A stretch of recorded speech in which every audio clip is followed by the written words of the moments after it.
Hi, it's Alaska Granny. It's the end of the growing season. There's a lot of work to do to get your garden harvested, to get all the things taken care of that you need to. And one of the things that I was working on is putting things into the Excalibur Dehydrator.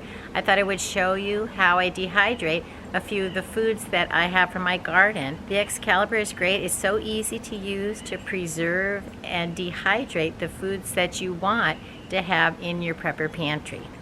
Once you pick all of your tomatoes, you rinse them very well. I have some cherry tomatoes and some nice big tomatoes. The first thing I'm going to do is slice up the cherry tomatoes. You cut them in half. I like to use the easy release like a Teflon sheet because then they don't stick to the grates. It helps you not lose any of your tomato product. Cut your cherry tomatoes in half. Lay them skin side down, and they take a long time because they're so juicy and delicious. They take a long time to dry. Then slice your large tomatoes as uniformly as possible and spread them out. These tomatoes are so big, they're so delicious. I can only get about 2 of them on a single tray. So this is going to take a while to get all these luscious tomatoes into the dehydrator. If you look at the top of the dehydrator, it shows you what the setting should be for vegetables, which is about 125 degrees, and it has a timer. These are super juicy. I always like to start things at around 12 hours, and you can adjust it, check on them.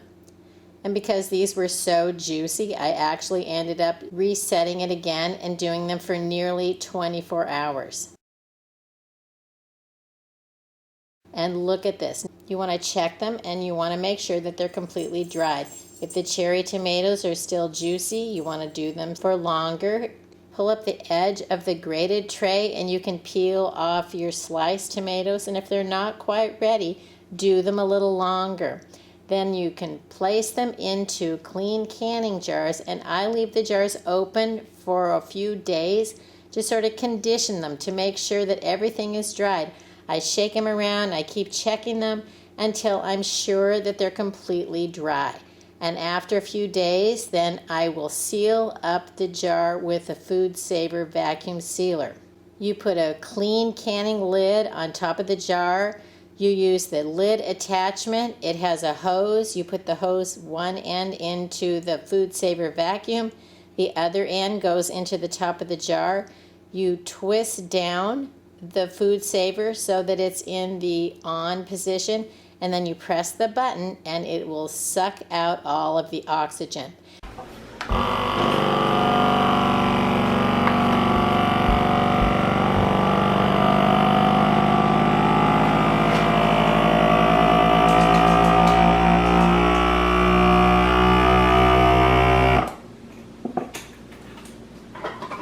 There'll be 2 little clicks, and then you know your jar is sealed completely. Remove the hose, and then you pull off the jar attachment.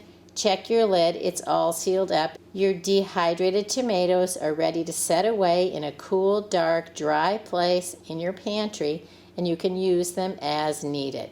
It's simple to grow your own food, dehydrate it, and then seal it so that it can last. It just takes a little effort and it takes time. But don't worry, it's simple. You can do it. If you enjoyed my video, I hope you'll share it with someone else you think might like it. Please subscribe to the Alaska Granny channel.